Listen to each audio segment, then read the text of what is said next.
ሰላም ጤና ይስጥልኝ ውድና የተከበራችሁ የቻናላችን ቤተሰቦች እንደምን አላችሁ? ዛሬም እንደተለመደው አዲስና እጅግ አስተማሪ በሆነ ቪዲዮ ተመልሰን መጥተናል። ወደ ዛሬው ታሪካችን ከመግባታችን በፊት ግን ለቻናላችን አዲስ ከሆናችሁ ሰብስክራይብ በማድረግ የቻናላችን ቋሚ ቤተሰብ እንድትሆኑ እየጋበዝን በቀጥታ ወደ ዛሬው ፕሮግራማችን እንሸጋገራለን። ዓለማችን እጅግ አስገራሚና ምስጢራዊ በሆኑ የታሪክ ምዕራፎች የተሞላች ናት። በተለይም የሰው ልጅ የነጻነት ጉዞና የመለኮታዊ ኃይል መገለጫዎች ሁልጊዜም ልባችንን በድንቅ ስሜት ይሞሉታል።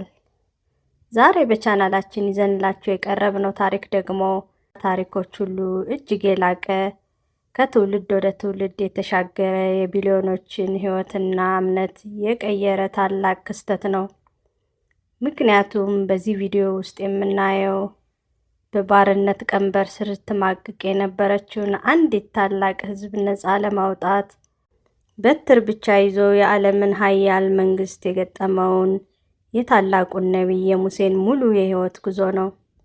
ከናይል ወንዝ ሞገድ መካከል በቅርጫት ከተገኘበት አስገራሚ ሕፃንነት ጀምሮ በፈርዖን ቤተ መንግስት ውስጥ እስከነበረው የልዑልነት ቅንጦት ከዚያም በምድረ በዳ እሳት ውስጥ እስከሰማው መለኮታዊ ጥሪና ታላቁ ቀይ ባህር ለሁለት እስከተሰነጠቀበት አስፈሪ ታምር ድረስ ያለውን ሙሉ ታሪክ ይዘንላችሁ ቀርበናል።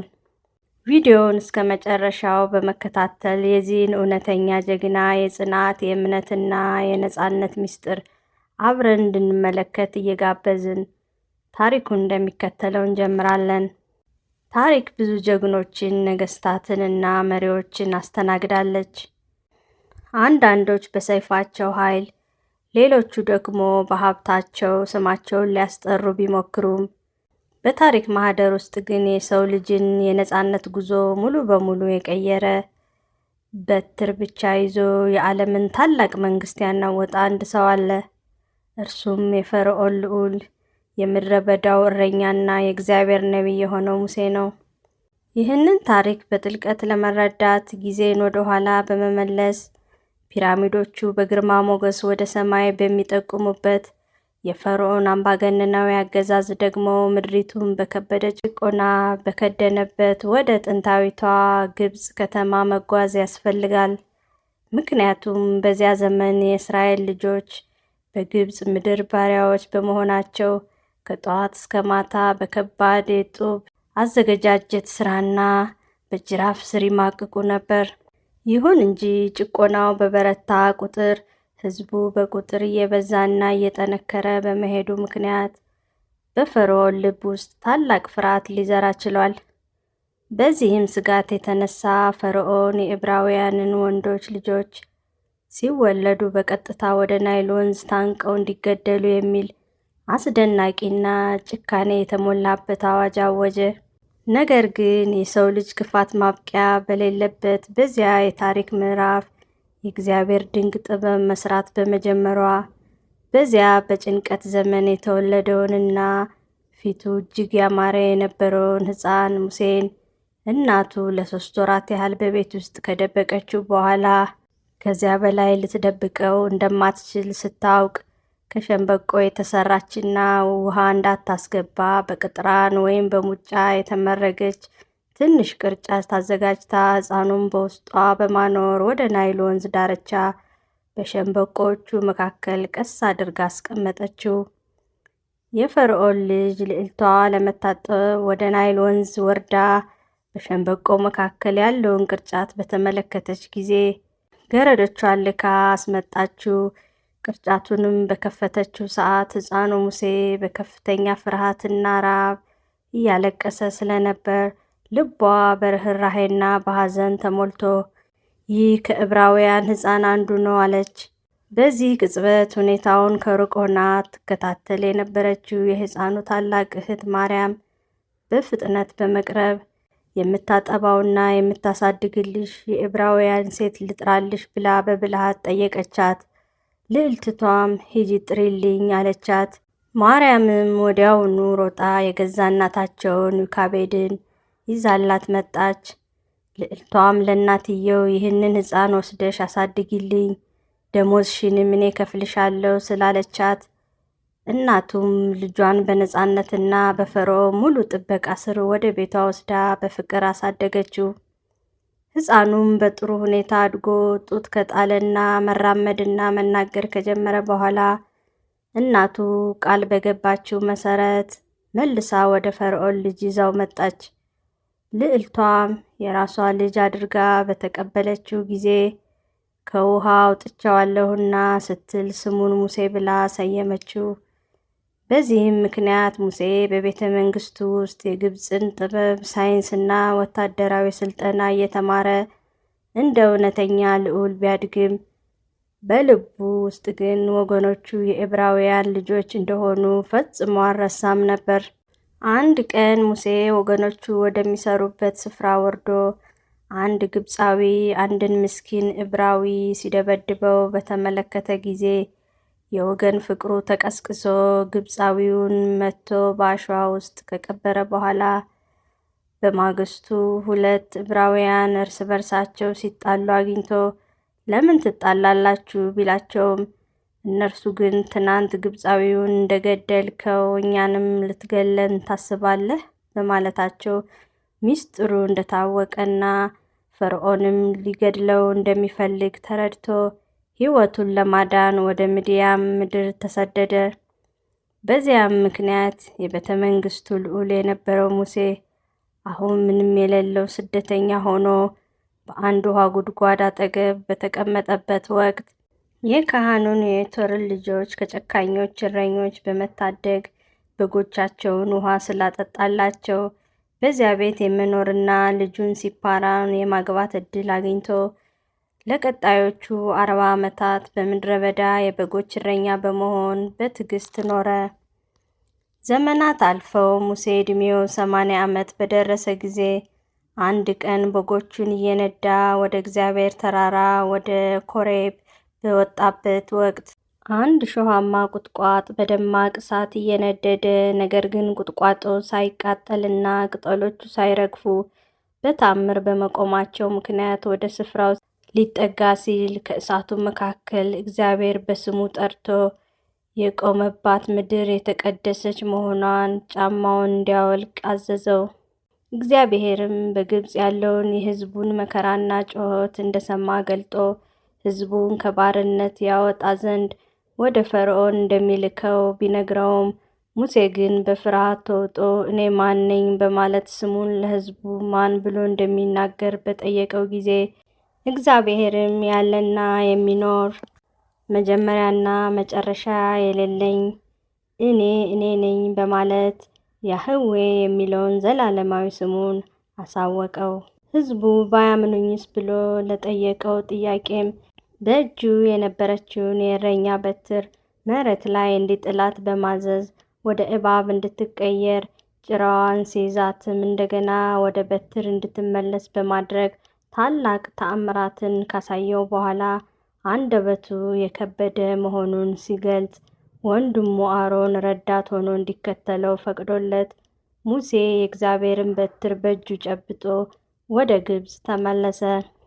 ወደ ግብፅ ምድር እንደደረሰም ከወንድሙ ከአሮን ጋር በመሆን በታሪክ ፊት በዓለም ላይ እጅግ ኃያል በነበረው በፈርዖን ፊት ቆመው ሕዝቡን እንዲለቅ በድፍረት ቢጠይቁትም ፈርዖን ግን በትዕቢት ተሞልቶ እግዚአብሔርን አላቅም ሕዝቡንም አልለቅም በማለት በእስራኤላውያን ላይ የነበረውን ከባድ ስቃይ ይበልጥ አበረታው። በዚህም የተነሳ እግዚአብሔር በግብፅ ምድር ላይ ታላላቆቹን የፍርድ ቀናት በመጀመሪያ የናይልን ወንዝ ወደ ደም ለወጠው። በመቀጠልም ምድሪቱን በጓጉራ በቅማልና በዝንብ መንጋ በመሙላት የከብቶች እልቂትና ክፉ ቁስል በግብፃውያን ላይ እንዲመጣ ቢያደርግም የፈርዖን ልብ ግን አሁንም ሊሰበር ባለመቻሉ እሳት የተቀላቀለበት አስፈሪ የበረዶ አውሎ ንፋስ፣ የአንበጣ መንጋና ለ3 ቀናት የሚቆይ ጥቅጥቅ ያለ ጨለማ በግብፅ ላይ ቢወርድም ፈርዖን እምቢተኝነቱን አላቆመም ነበር። ይሁን እንጂ እግዚአብሔር የመጨረሻውንና እጅግ አስፈሪውን 10ኛ መቅሰፍት በግብፅ ላይ ለማውረድ በወሰነ ጊዜ እስራኤላውያንን ነውር የሌለበትን በግ አርደው ደሙን በቤታቸው መቃን ላይ እንዲቀቡና ይህም ምልክት ሆኖ የፍርድ መልአኩ እንዲያልፋቸው በማዘዝ የፋሲካን ሥርዓት የሰራላቸው ሲሆን በእኩለ ሌሊትም የደም ምልክት በሌለባቸው የግብፃውያን ቤቶች ሁሉ ከፈርዖን በኩር ጀምሮ እስከ ከብት በኩር ድረስ በአንድ ሌሊት በመሞታቸው ምክንያት መላዋ የግብፅ ምድር በለቅሶ ተሞላች። በዚህም የተነሳ ፈርዖን ሙሴንና አሮንን በአስቸኳይ አስጠርቶ እስራኤላውያንን በፍጥነት ከምድራቸው እንዲወጡ በመፍቀዱ ሕዝቡ ከ430 ዓመታት የባርነት ቆይታ በኋላ ቀንን በደመና አምድ ሌሊትንም በእሳት አምድ እየተመሩ በታላቅ ክብርና ድል ከግብፅ ምድር ወጡ።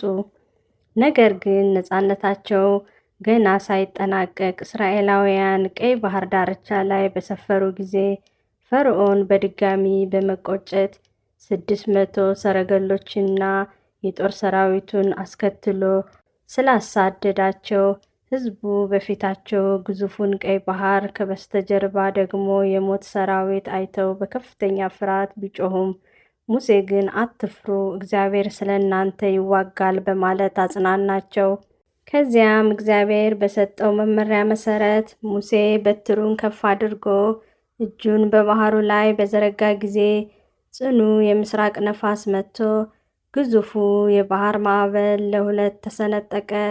ውሃውም በግራና በቀኝ እንደ ግድግዳ ቆሞ በመሃል ያለው መንገድ ሙሉ በሙሉ ስለደረቀ የእስራኤል ልጆች በባህሩ መካከል በሰላም ተሻገሩ። የግብፅ ሰራዊትም በእልህ እየተከተሉ በባህሩ መካከል በገቡ ጊዜ ሙሴ እጁን በድጋሚ ሲዘረጋ ያ እንደ ግድግዳ ቆሞ የነበረው ግዙፍ ውሃ በከፍተኛ ኃይል ተመልሶ በመምጣቱ የፈርዖን ሰራዊት በሙሉ በማዕበሉ ውስጥ ሰጥመው ሊጠፉ ችለዋል። በዚህም ታላቅ ታምር እስራኤል በእውነት ነፃ ወጥታ በደስታና በእልልታ የድል መዝሙር ዘመረች። ከዚህ ታላቅ ድል በኋላ ጉዟቸውን በሲና ምድረ በዳ በመቀጠል ምድረ በዳው ሞቃትና ደረቅ በመሆኑ ምግብና ውሃ በታጣ ጊዜ ሕዝቡ ማጉረምረም ቢጀምርም እግዚአብሔር ግን በየማለዳው ከሰማይ የሚወርድ መና የተባለ ነጭ እና ጣፋጭ ምግብ እየመገበ ሙሴም ድንጋዩን በበትሩ ሲመታውም ከአለቱ ላይ ንጹሕ ውሃ ፈንጥቆ እንዲጠጡ በማድረግ በምድረ በዳው መካከል ጠበቃቸው። ከግብፅ በወጡ በሦስተኛው ወር በሲና ተራራ ፊት ለፊት በሰፈሩ ጊዜ ተራራው ሙሉ በሙሉ በጢስና በእሳት ተሸፍኖ በታላቅ ነጎድጓድ መብረቅና የቀንደ መለኮት ድምፅ ምድሪቱ በምትናወጥበት አስፈሪ መለኮታዊ ግርማ ውስጥ እግዚአብሔር ሙሴን ወደ ተራራው አናት ጠራው። ሙሴም በተራራው ላይ ለ40 ቀናትና ሌሊታት በመቆየት እግዚአብሔር በገዛ መለኮታዊ እጁ በሁለት ድንጋይ ጽላቶች ላይ የጻፋቸውን ለሰው ልጅ ሕይወትና ሥርዓት መሠረት የሆኑትን 10ቱን ትእዛዛት ተቀብሎ ከተራራው ሲወርድ ከእግዚአብሔር ጋር ከመነጋገሩ የተነሳ የፊቱ ቆዳ እንደ ፀሐይ ያበራና ያንጸባርቅ ነበር። በዚህም መሰረት እስራኤላውያን በምድረ በዳ ለ40 ዓመታት ያህል በሙሴ አባትነትና መሪነት ከተጓዙ በኋላ ጉዞው ወደ ማብቂያው ደርሶ ቃል የተገባላት ምድር ከነዓን ተቃርባ በነበረበት ወቅት ሙሴ ዕድሜው 120 ዓመት በመሙላቱና ወደ ምድሪቱ እንዳይገባ በመነገሩ ምክንያት ታማኝ አገልጋዩን ኢያሱን በሕዝቡ ሁሉ ፊት መሪ አድርጎ በመሾም ለእያንዳንዱ የእስራኤል ነገድ ታላቅና ጥልቅ የሆነ የመጨረሻ የትንቢት ቡራኬ ሰጣቸው። በመጨረሻ ሙሴ ከሞዓብ ሜዳ ተነስቶ ከኢያሪኮ አንጻር ወዳለው ወደ ናባው ተራራ አናት በመውጣት እግዚአብሔር ያሳየውን ውቢቱንና ማርና ወተት የምታፈሰውን የተስፋ ምድር በዓይኑ ተመልክቶ በደስታ ከተሞላ በኋላ በዚያው በሞዓብ ምድር አርፎ በእግዚአብሔር ምስጢራዊ እጅ ሊቀበር ችሏል። በታሪክ ማህደር ውስጥ ከእግዚአብሔር ጋር ፊት ለፊት እንደተነጋገረው እንደ ሙሴ ያለ ታላቅ ነቢይ ከዚያ በኋላ በእስራኤል ያልተነሳ ሲሆን እርሱ በትር ብቻ ይዞ የዓለምን ኃያል መንግስት የሰበረ ሰንሰለትን የበጠሰና የነጻነትን መንገድ የጠረገ የጽናትና የእምነት ተምሳሌት በመሆኑ ታሪኩ ቢያበቃም እርሱ ጥሎት የሄደው ሕግ፣ እምነትና የነጻነት ውርስ ግን ለዘላለም ሕያው ሆኖ ይኖራል። በእውነት የነቢዩ ሙሴ የሕይወት ታሪክ በምድራችን ላይ ካለፉት ታሪኮች ሁሉ እጅግ አስደናቂውና ለሕይወታችን ጽናትና ተስፋን የሚሰጥ ታላቅ መዝገብ ነው። ምክንያቱም የሰው ልጅ በፈጣሪው ላይ ሙሉ እምነት ሲኖረው በእጁ ያለችው ተራ የእረኛ በትር እንኳ ሳይቀር የዓለምን ኃያል መንግስት መስበሪያና ባህርን መክፈያ ታላቅ መሳሪያ መሆን እንደምትችል በተግባር ያየንበት ታሪክ ነው።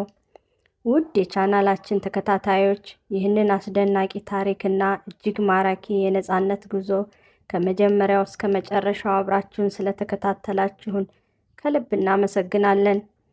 የዛሬው ታሪካችን በእናንተ ልብ ውስጥ ታላቅ መነሳሳትንና እምነትን እንደፈጠረላችሁ ሙሉ ተስፋ አለን።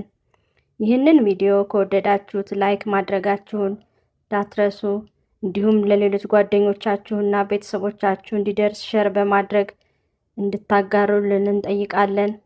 በቀጣይም እንደዚህ ያሉ አስደናቂና አስተማሪ የሆኑ ታሪኮችን በፍጥነት እንዲደርሷችሁ ቻናላችንን ሳብስክራይብ በማድረግና የደወል ምልክቷን በመጫን የቻናላችን ቋሚ ቤተሰብ እንድትሆኑ በአክብሮት እንጋብዛለን።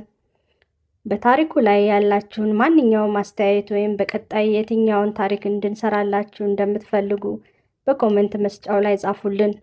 በሚቀጥለው ቪዲዮ ይበልጥ በሚያምርና በሚያስደምም አዲስ ታሪክ እስክንገናኝ ድረስ ሰላምና ጤና ከእናንተ ጋር ይሁን።